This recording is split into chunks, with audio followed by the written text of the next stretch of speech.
Hey, it's time, another edition of the Story Behind the Car, and this is really a unique vehicle. I'm with Chris, and Chris, can you tell us about your Chrysler slash Maserati, and how long have you had it, and tell us the backstory on it? Sure, it's a 1989 Maserati TC. It's got the Chrysler by Maserati 2.2 dual overhead cam engine, which is one of 501 built, 5-speed transmission, Getrag. The story behind these cars is that Chrysler was looking for a halo car, and what is a halo? Halo car means that it's the top of the line, gets people into the showroom. Okay. They wanted something that would attract more customers. And so eye candy to get them in the door? Sure. Yeah. And so Dave Tomaso happened to be friends with some guys at Chrysler, and they got together and said, let's get some Italian style in here. And so they came up with this. Unfortunately, the car came out a little bit late in its run, and so it notoriously looks like a Chrysler LeBaron, which it is not. Yeah. And so, you know. Are any of the outside sheet metal replaceable with a LeBaron? Not at all. Not at all. Wow. There's not a single part on here that can be replaced by a LeBaron part. Wow. Yeah, they were hand built in Milan, Italy. Oh my. Yes, sir. What did they run new? Do you know? They were about $35,000 brand new in 1989. They were very, very expensive. And a LeBaron may have been what? Half of that. Yeah. And you'd only get 2 seats in this car. Yeah. But it does have, you know, the integrated soft top cover. It's a metal tonneau cover, and you have a hard top that can go in this, just like the Mercedes SL cars. So okay. I have an SL, or I have a hard top that has the portal. I see the holes. And what is this like a? It's a little storage compartment? Yeah, it's for your spare tire. Oh, is it really? Yep. Your spare tires in there. I've got a sub in there too, but okay. Yep. But yeah, your little storage units right there. So you get a lot of actual trunk space in these cars, if you want to see. Yeah. Boy, it has so many of the similar lines to the LeBaron. It's amazing that. But you get a ton of trunk space in here. Man, that's big. Unfortunately, I didn't clean it because I didn't expect to have anybody looking at it this close. But yeah. Where's the gas tank? It's right over here. So it's in the middle of the car underneath. Okay, because I saw how deep the trunk well was. Yeah. And I've driven one of these halfway across the country and back from Seattle to Memphis and back one time. Yeah. So how many of these have you owned in your? I've owned 3 of them now. Wow. Yeah. And is this the only one you have at this time? Or? No, I have a second one at the house. Oh, do you really? Yeah, I have a second one at the house, and I'm doing a what I call a retro mod too. Yes. So it didn't come with this engine and stuff in it, but I'm putting it in there. Okay. And it's got a really nice interior and everything that I'm doing up, really big stereo. And will you keep it, or are you just? Yeah, that one I'm keeping. Yep. Yeah. And eventually this one you'll sell? Eventually I'll sell this one, yeah. Yeah. Yeah. And I'm sorry if I asked you, I don't recall, how long have you owned this? About 5 years. Yeah. Yep. And what drew you to it? Just its unique? I've always liked the Chrysler products from this era. Kind of grew up with them, and this was like the top of the line one, you know. Yeah. This was the one that, you know, was like, wow, look at that. And Lee Iacocca was correct. Yeah, yes, Lee Iacocca was president was at that behind time. that. Yeah. Yeah.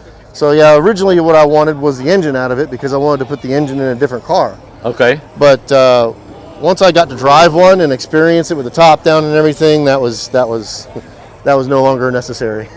And you were mentioning that you drive it in the rain, and you haul ass and don't have to worry about the rain getting in the car. Yep.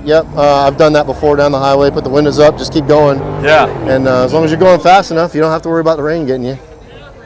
And if you were to take this engine out, is there a market for these, I'm assuming? Within the community there is, yeah. People want them for what they are. Out of the box, they're 200 horsepower, 220 foot-pounds of torque, which in 1989 terms for a 4-cylinder was getting it pretty good. Yes. You know, you got to figure your Lotus Esprits and stuff like that were in the 230 era, somewhere in there. So, you know, it's not doing bad. Yeah. And it doesn't look like it's loaded down with a bunch of emissions crap from the 80s. No, it's got your basic PCV and a catalytic converter and stuff. And actually, this car, if I remember correctly, I believe this car is a California car. Yeah, this car is a California car, which makes it even more rare. I think my buddies, I've got some friends of mine that are really, really into the history of these. They broke it down. There's not very many that are California emissions cars. Yeah. I didn't specifically get it because of that, but it just happened to be, and somebody noticed it. They're like, "Hey, man, did you realize this?" I'm like, "No." And does it have air conditioning? Oh yeah, has Yeah. air conditioning. Unfortunately, right now I've got to get the lines replaced. They are 1989 lines, and you can watch the oil seep out of them. So I got to get the lines rebuilt because you can't get them new. Well, I've heard Jay Leno talk about French cars, Italian cars, how crappy the air conditioning was. Yeah, I mean I drive with the top down all the time. Yeah. So today's a perfect day for it too. Yeah, exactly. So I don't really notice it that much. Yeah. And I see you've been to the Route 66 up in Springfield. Yep, sure did that. Yep. And I may have seen this. I go every year. I may have seen your car up there, but I may have just walked right past it. I drove it there, and I was parked way in the back of one of the rows. Yeah. Yeah. So I went there just to see the other cars and stuff. Yeah, that's such a great show. Yeah, it was really good. There's a lot of people there. Any other quirkiness that we should tell people about? Because this, I'm sure, is loaded with quirkiness. It's 5-speed, and when you open this thing up, some of the early ones like this one, they have a ring in here that lights up at nighttime. Okay. All of the soft touch, all of that is leather. Everything is leather. And look at the chrome here. Yeah, that's all stainless steel that they did, even inside the door. Yeah. Yep. So they didn't spare any expense, did they? No. This is they really went through and tried to make this nice. It's got the nice little Italian horn. That's actually a really nice steering wheel underneath all of that leather there. Yeah. So I find it interesting the Chrysler pendant. Yeah. And then with the they call that the Pentatrident. Okay. Yep. With the Maserati Trident. Yeah. Yep.